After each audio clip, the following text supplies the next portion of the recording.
Nagguba ang balay, nahugno ug wala gayud sila napunit agi sa bagyong Christine. Ug tungod sa ilang kahimtang, midangop sila sa DXDD ug naghanyo nga matabangan sila sa ilabihan nilang kalisod. Makita sa video ang kahimtang sa ilang panimalay nga nahimutang daplin sa dagat. Mismo ang magtiayon midangop sa watan ug ania ang ilang panawagan. Ko si Edmond Montesilio Gapuyo sa Kapitanman Manabay, Purokdos.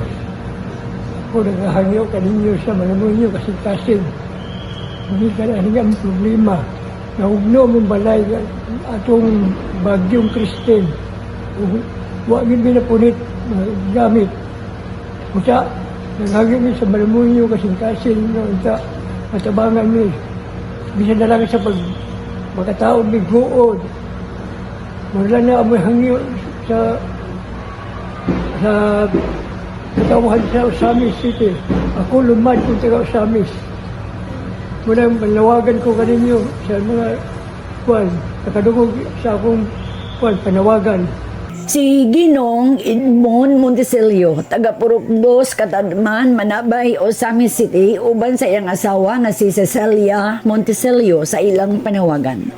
Samtang midangat usab sa buhatan si Ginang Marisa Dorias Gumilid, 29 ang panuigon, taga Pinasyo, Clarin, Misamis Occidental. Dala nini ang iyang anak nga 3 ka tuig, apan usa pa lang kini ka tuig nagkasakit na og cerebral palsy nga kun dili makainom ang bata sa iyang maintenance nga tambal, mugahi ang tibuok lawas niini og mulagom ug maglisod sa pagginhawa. Si baby Mary Ann Bumilid ang ngalan sa bata. Anyaw sab siya sa iyahang panawagan. Ako sa Marisa Doria, taga Pinasyo, ng may tabang ganinyo sa malubong kasing-kasing na pagpaytamba sa bata o gata sa inyong kaluon, maluin taon mo. Kasi ko ilaing maduulan, mag-uumara yung taon akong kuan, nga buhi, ang hinaot ko ninyo nga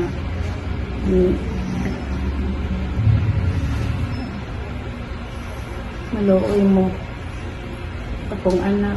Gihatagan og tag 1,000 pesos sila si Ginong Edmond Montesilio, nagubaan og balay tungod sa bagyong Christine ug gitagaan usab ang bata nga 3 years old para ipalit sa iyang maintenance sa iyang sakit nga cerebral palsy.